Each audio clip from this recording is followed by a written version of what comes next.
À Hanouka et Purim, nos maîtres ont rédigé un texte, un passage spécial qui est Ala Nissim, Vera la Purkan, Vera la Gevurot, Vera la Teshuot, où on raconte l'histoire du miracle de Hanouka, ou à Purim, l'histoire de Purim, de manière succincte. Mais cela, ça a été intercalé, inséré dans le passage de Modim. Modim anachnu lach, nodeh lecha unesaper teilatecha. Akadosh Baruch Hu, on va te remercier, te chanter des louanges pour tous ces bienfaits miraculeux. Également dans Birkat Hamazon, dans le cadre de Nodeh lecha. Nodeh lecha. Hachem, on va te remercier. Alors là-bas, on parle à la Haaretz, vers l'Amazon, pour la terre d'Israël, pour la nourriture. Et donc on en profite pour intercaler également l'histoire de Hanouka et de Purim, pour remercier Boré Olam, notre Créateur, notre Père Céleste, pour tous ces bienfaits divins. Quel est le din lorsqu'une personne a oublié de réciter Ala Nissim? Alors, elle n'a pas besoin de recommencer la Hamida pour autant, ou de recommencer Birkat Hamazon. Mais tout de même, le Rama va nous dire qu'il serait bon, à la fin de la Hamida ou à la fin de Birkat Hamazon, de rédiger cela sous forme de demande. C'est-à-dire, de dire à Kadosh Baruch Hu, Yehi Ratson milefanecha. Ça c'est à la fin de la Hamida. Ou Harahaman Hu, Yaase imanu nissim veniflaot.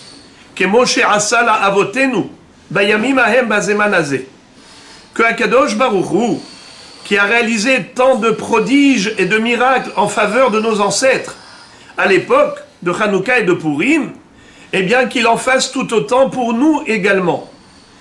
Qu'il réalise des miracles en notre faveur.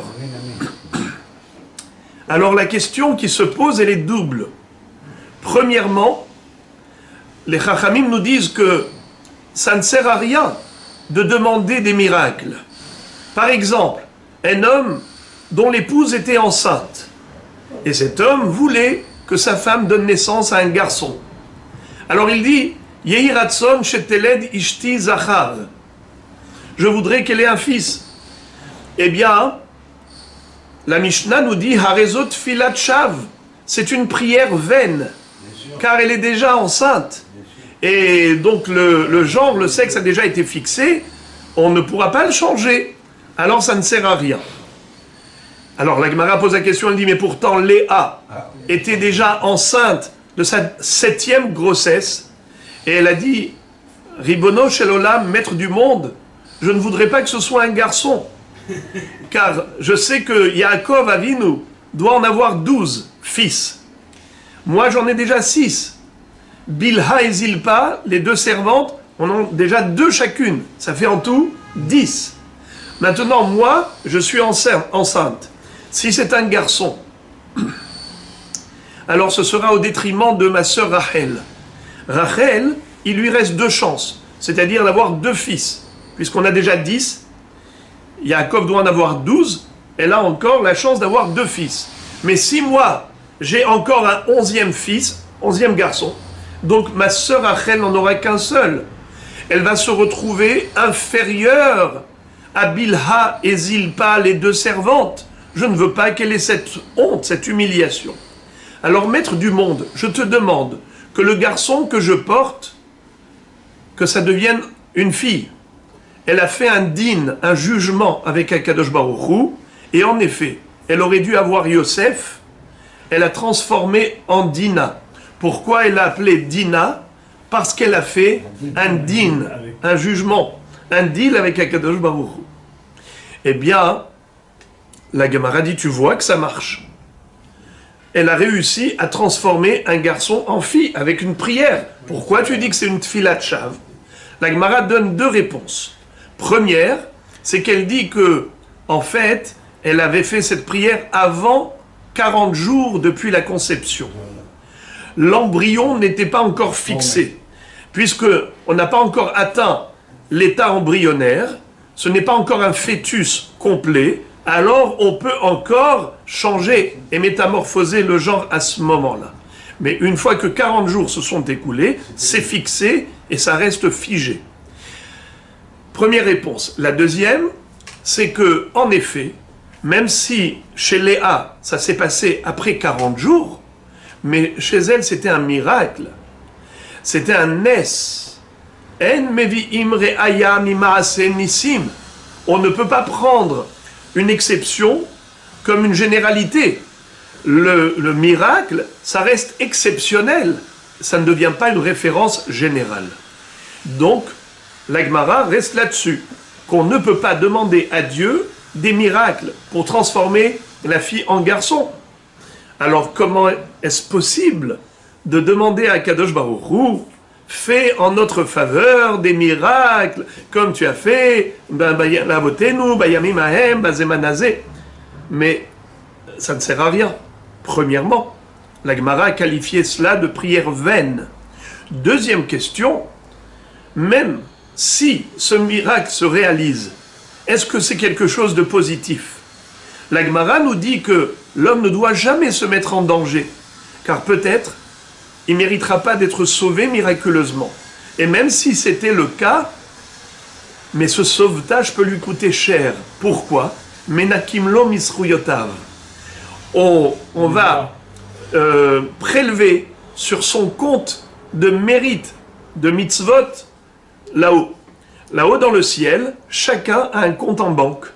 Toutes les mitzvot qu'il accomplit, eh bien ça lui fait des mérites pour l'éternité.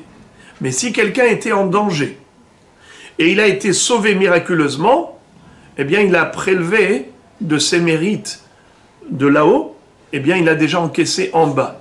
C'est dommage, parce que là-haut, ce sera un bonheur éternel. Ici, c'est limité, dans ce monde limité. Nachon. Alors, la Gemara dit en hébreu, Le'olam al yachnis adam atzmo lemakom sakana, shema en osim lones, ve'im osim lones, menakim lo mischuyotav. Donc, si ce n'est pas positif et favorable pour l'homme, alors comment peut-on prier pour cela en disant, mais Akadosh Baruch Hu, s'il te plaît, fais-nous des miracles, harahamanu ya'ase imanu nisim veniflaot. Mais non, ce n'est pas bon. Alors, on a compris les deux questions. La réponse, c'est qu'il y a miracle et miracle. Il y a un miracle qui est en faveur de l'homme, et il y en a un qui est en l'honneur de Dieu. C'est-à-dire, un homme qui va demander que son épouse ait un garçon à la place d'une fille, alors qu'elle est déjà enceinte, c'est un miracle qui ne va pas causer un Kiddush Hashem. Personne ne le sait. Et donc c'est un nes qui a été réalisé uniquement en faveur de l'homme. Dans ce cas-là, il ne se réalisera pas suite à cette prière, et la Gemara le qualifie de prière vaine. Cet homme-là qui va prier pour cela, c'est une prière tfilat shav. Mais il y a des miracles qui ont un retentissement universel, comme l'histoire de Purim, l'histoire de Hanouka. Jusqu'à présent, on célèbre ce miracle par une commémoration annuelle. Chaque année, on allume les bougies et on raconte l'histoire et on chante le Hallel et Alanissim. À Purim, on lit la Megillah, on fait le Mishtev et Simcha. On raconte l'histoire et c'est comme ça que il y a une glorification du nom divin, la sanctification de son nom.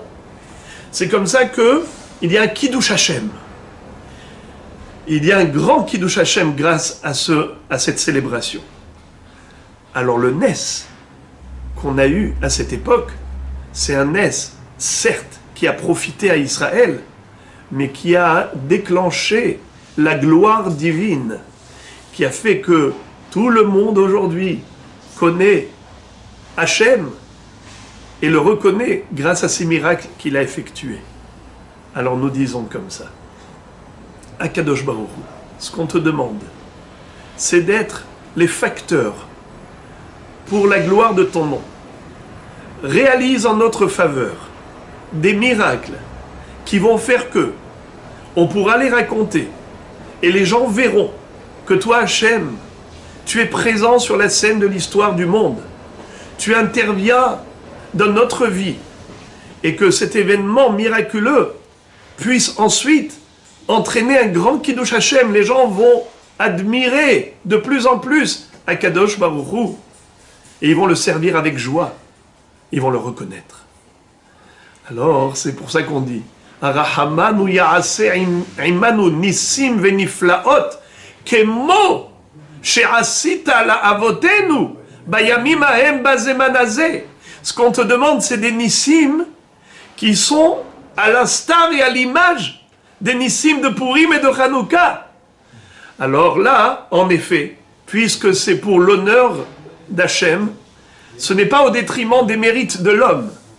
C'est comme quelqu'un qui voyage, qui fait un long voyage, parce que l'employeur lui a dit « Tu vas aller me faire signer un contrat important. » Qui va payer le billet d'avion? Qui va payer l'hôtel et les restaurants dans ce beau pays? Eh bien évidemment que c'est le boss, c'est l'employeur. C'est au compte de l'employeur, puisque c'est lui qui l'a envoyé et c'est lui qui en profite.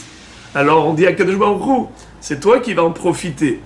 Alors on ne doit pas payer avec notre carte de crédit des mitzvot qu'on a thésaurisé là-haut. Il faut que ça reste sauvegardé, que ce ne soit pas touché. Et là, on peut réellement demander ces nissim, et ce n'est pas une prière vaine, parce que c'est en l'honneur d'Akadosh Baruch.